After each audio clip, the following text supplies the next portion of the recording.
Yeah, he's made tremendous progress. And really, he got here late in the summer and he got a lot of reps in fall camp early, but then you had to start getting ready for the first game. And just felt like that time Max and Connor were ahead of him from the standpoint of reps in the offense and so forth. And what I've seen especially since Max went down, not that he wasn't preparing before, I've just seen a bigger sense of urgency probably on his part from the standpoint. And it may be just because he's got more reps.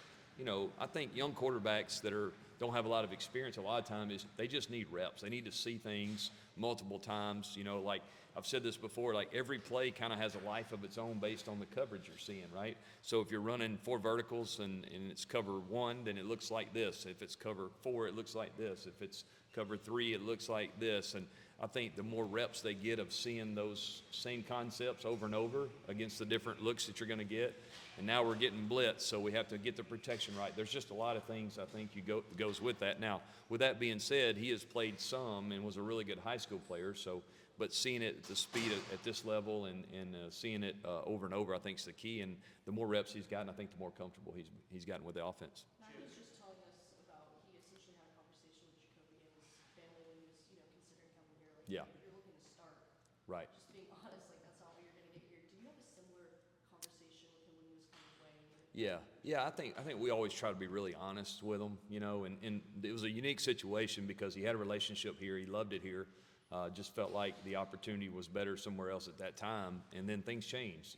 Circumstances change, and so when we were in the market for another guy and he was interested in coming back, I think that was a real conversation. Coach Brown was adamant about let's be really honest with him of where we see him that he is. Now, not to say we were right either. You never know about injuries. You never know about he comes in here and lights it up. I mean, it was still a competition, but I think Coach felt like, we knew that family or they knew him before I did and wanted to be really honest about where and be real about where it is. That doesn't happen all the time around the country. Guys get told certain things and they go certain places, and then it usually a lot of times doesn't work out like they hoped. And we were just trying to be really upfront and make sure that we were honest about what we were telling them, and I think we were. Perhaps connecting some of these dots might be a little bit of a stretch, but because of those conversations with Jacoby, and he even admitted that he showed up to fall camp overweight and had like 15 pounds since then, do you think that maybe there was a calmness to his game every day because he's relieved all the pressure from himself about being that guy? So when he's put in the situation, he's not feeling that weight like maybe younger guys who are really that's a great point. I think when he got here, he was honest about where he was from a standpoint of knowledge of the offense and his physical. When he decided to leave there, I'm not sure all the circumstances, but he wasn't in the normal routine of working out and being at training table and all those things. And then throughout the summer, he had to finish a class. So I think that he was honest about that, and he was honest about where he thought he was. I didn't have to criticize him. We had honest conversations. Hey, we need to get you in a little better shape. We need to get you back to where you can move around. And he's done that. He's worked really hard to get himself, kind of physically ready to go. I think looking for the future maybe even. And then, but I told him, you're really 2 snaps away from being the guy. And now it's an opportunity that he got the other day. And I think you're right. I think it was probably a little bit of a less pressure of a situation on him because of the way he came in. Didn't come in being told, hey, you're going to be our guy. You got to be ready to go. He came in with the ability to kind of get his feet wet. And it probably helped him. And I thought the other night for the first real action he's had, besides a few plays in the game before, I thought he handled himself. He had a calm demeanor. I thought he was very calm in the pocket. You can see he's got arm talent, and the ball came out usually on time. There's some things obviously he wants to clean up, but really for a first time out, I was pleased with what he did. Is there anything that he did the other day that kind of surprised you that maybe you hadn't seen or didn't anticipate? You're like, oh, okay. Because he was in the battle 2 years ago. I asked Mac earlier. He's obviously not that guy right now. Right. Anyway. Right. So based on what you'd seen, you're like, man. No, I mean, over the last couple of weeks, I've seen him do well in practice. I mean, he's still, especially the more reps, like I think that's extremely important. When you're getting ready to play a game, you can't get everybody reps. So some of it we just hadn't seen a lot of because we were getting the other 2 guys reps. And the more reps he's got, I mean, the one thing that jumps out is his arm talent. He can really throw it. I mean, we understand that. But, are his eyes in the right place all the time? He's improved in that area, and the reps he's gotten, I think, has helped that. And I thought the way he handled himself was good. He didn't seem rushed. He didn't seem like he seemed very comfortable, and it was good to see that. And some of that may be because of the process he's had to go to get to where he was the other night.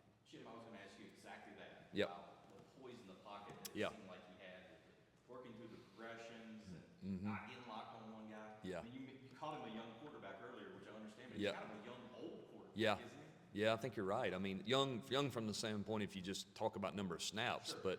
but he is an older, mature kid that I think approaches it that way. I think his demeanor says that, and you're right. And I think we had good pass protection the other night too. I mean, the O-line did a nice job. Our running backs did a nice job in protection. The tight ends are involved.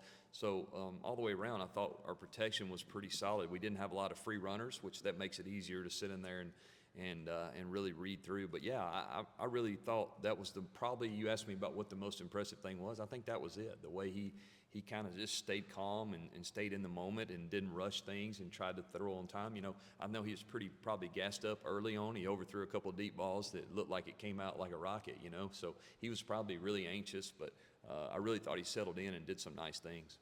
Chip, when you, Coach Brown was saying after the North Carolina Central game that you guys would look at every play between Connor and Jacoby independently and take notes and then sort of compare those notes on Sunday. Were there any places where you and Coach Brown or any of the other offensive coaches differed in your sort of evaluations of the game, or was it all sort of the same? Yeah, I think it's very similar. I think when you understand, when you know the play and you understand the details of where by coverage they should be looking and understand when you do that as coaches, that's kind of what our job is. I think when we go through the game together as an offensive staff, that's what we do. You know, we go, hey, and every now and then there might be something, you know what, I thought he should have done this or should have done that, not necessarily with the quarterback, but O-line or every position. And you discuss those things. I think that's what you do as a staff. I think that's what makes staffs effective. We've got a lot of great coaches on our staff and resources, and so everybody has a part in it. Obviously, my name's on it, and I've got to be the final say. But at the end of the day, we work together, and I wouldn't say there's a whole lot of differences in opinion on anything. I think we were pretty simple the other night. We were, a lot of the plays we run, we've been running for a long time, and kids make mistakes. They're young guys. We can't forget that. But we got to eliminate or really, have as few of those as possible to be more efficient on offense. And I think we all agree on that. How about as long as Corey Gaynor or Coach Gaynor been to this staff, taking a weight off your shoulders with Coach Clemens? Yeah, Coach Gaynor, he's been great. He's a good young coach, and he's going to be a really good coach. He's really smart. He's got a lot of intensity. One of the things that's hard for a young coach right after you play is to go ahead, and especially a place that you played, to transition into that role. I think he's done that really, really well so far. I think he's not one of those guys that is he's just really eager to learn. He's in all our meetings and wants to be well, and wants to be a good coach. And the thing I think is he's got some respect, right? He's got some street cred because of he was a good player. So the players automatically understand that, and I think he's got a bright future. Is it easier to call him Coach Gaynor right now? No, I still call him Corey right now. What went into the discussion that you had with Mac last week of putting Jacoby in for that third series? I know the week before, it kind of seemed like Connor was pretty set as the lead guy at that time. So what kind of went into that conversation? I just think as you look at trying to make your team better and get ready for what we know conference play is going to be a tough deal, I think you're just trying to maximize the offense and really, we need to be as good as we can be and be playing as well as we can. And, since we had a couple non-conference games, I think the thought was, hey, he's improved. He looks better in practice. Let's get him some game reps and see what happens. And, the week before, Connor did some really nice things too. And they both have played well at times, and they both have things they need to improve on. But I think our job is to try to put the best guys on the field that give us the best chance to score points. And, I think we're still trying to figure that out. I think both guys will probably end up still playing. I just think, we got to make sure that we kind of turn over every stone, so to speak, and try to make sure that we're maximizing our abilities on offense. To go over that a little bit, I know, like you said, the goal is to Yeah. play two where you can. How much can that, if at all, I guess, impact the quarterback's rhythm, so to speak? Yeah. As they go through a game, maybe they have it going, things like that. Yeah. Is there a gauge of how you would adjust? I think what you try to do is you try to prep them in advance that, hey, we're gonna play both guys, so that it's not a shock to anybody, and we've done that. And then, I think some of it's just a gut feeling. Hey, if you feel like we're not moving the ball, maybe we need a shot in the arm. Another, maybe a guy needs to come and watch for a series, and maybe he goes back in and he kind of gets a better. There's a lot of, I think, factors involved in that, but. I think that's something that there's not really a right or wrong answer. It's a lot of it's just a gut feeling and trying to figure out, hey, do we need a spark or hey, simply we just want to play both guys and get guys live reps in the games because you can't beat that experience. So do you go back to Connor as a starter with Jacoby ready to go? I don't know if that's ready to say yet. We need to practice this week and see how both respond. I think there's merit to both those guys playing, to be honest. But we'll go through the week and see how it goes. Chip, hypothetical. Yeah. If when we talked to you in camp, Mm-hmm. we would have said, you know what, you're going to give Amari and Hampton 25 carries against North Carolina Central the third game. Mm-hmm. Would you have been like, man, that's probably too many for him? No, whatever it takes to win. I'm not really into hypotheticals like you are as much, but I think realistically, whatever it takes to win. You play 4 quarters for a reason. We'd like to start faster. We'd like to do, but I think you got to tip your hat to North Carolina Central. They did a nice job, and we weren't able to. They held the ball some on offense and did a good job with that. And then second half, they weren't able to move it much, and we got more opportunities. And I think our defense they were unbelievable in the second half and really gave us a lot of chances. And we got to make sure we continue to take advantage of those. We didn't score there in the third quarter a couple of times and really should have. So. That's something we're working through. But, at the end of the day, Amari, we know what kind of player he is, and he's going to be the focal point of our offense for sure. Two-part question here. Yep. How much experience do you have dealing with multiple quarterbacks, the kind of situation you guys have now? And as the coordinator and the QB coach, what is the added challenge for you as far as, Yeah. Like managers get criticized, they take a picture out, put something in, he gets a home run. How does that factor into kind of what you guys You know what? I'm probably going to get criticized no matter what. So I think you just try to make the best decision you can no matter what. I don't have a lot of experience playing 2 guys like in some kind of system or anything. Just haven't been exposed to that. Coach Brown, I know, has, and you've seen guys around the country do it and be successful with it. So, I don't think that's an issue. I'm glad we have 2 that we think can play, and we'll just see how it plays out. One guy may settle in, and we may continue to play 2. I'm not real sure. Back to the offseason about pre-snap penalties a lot, even to the point where a guy makes a pre-snap penalty, he's going to come out. Let's see that. We didn't have as many. That we had the false start, I think, by the receiver, right? Is that right, Jeremy? I think we had 3. How do you balance that when you're having such a thin offensive line? What do you do to constant penalties? Yeah, I think one thing we've got to do, we handled it really well on the road at Minnesota, and then we had a few the second game. So just keep trying to hold them accountable for it, and it's got to be a constant reminder, and it's got to be important to our guys too. And I thought the O-line really did a solid job. We did flinch out there at receiver one time the other night, but we just got to keep working on that. The penalties set us back.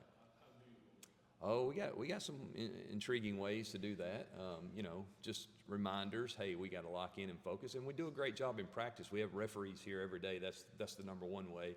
And then even the ones they don't call, we go back through the film and say, hey, this would have been a flinch, a false start. They didn't call it, or this would have been a hold, and really just try to coach good technique, good fundamentals, and teach them what a hold is, or obviously jumping off sides. They know that. So, It yep. seems like some of those older receivers, Nico Collins sounds like he's battling injuries right now, but Mm-hmm. some drops or just inconsistencies in that room. I guess, what do you kind of tie that up to, and I guess how do you kind of get those guys going in the right direction? Yeah, I think that's a great question. I think the older guys missed a lot of time in spring and summer with different injuries recovering, so I think probably that's part of it. But I've got a lot of confidence in those guys, and we want to catch every ball and make a great throw on every throw. But it is a team game, and we have to help each other out. And when we got to give them opportunities. We overthrew several balls the other day, so.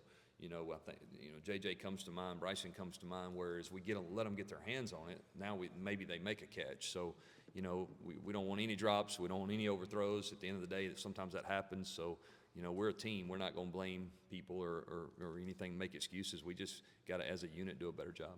And I guess how close are some of those younger guys who got the extra reps in the spring and got some play there at the end to maybe Yeah. get some of those snaps, or are you getting more? Yeah, I think you've seen Christian really emerge. He's played a lot. He comes to mind.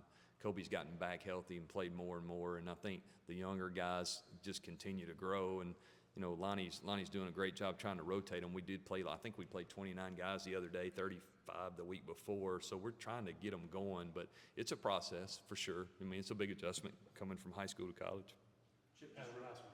thank you, Jeremy. Just real quick, your overview on JMU as you've started to look at them, Yeah. what they present defensively, Yeah, that type of stuff. really impressed with them. I've never played these guys, but always heard about them and seen them from a distance. When I was in the Sun Belt, they weren't there yet, but know they got great tradition and great fan base that cares a lot about football, and you can see that it's a program, I think, on the rise, and new staff there, and he's got a great resume. Their head coach, he was successful where he was before.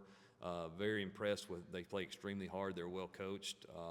And they got a lot of confidence, I'm sure, because they're a quality program. So we got our hands full. We're gonna have to really play well. We're gonna have to play better than we've played so far, I think, to win the football game. And got a lot of respect for what they do. All right. Right. Thanks. Thank you. Appreciate it. Appreciate you.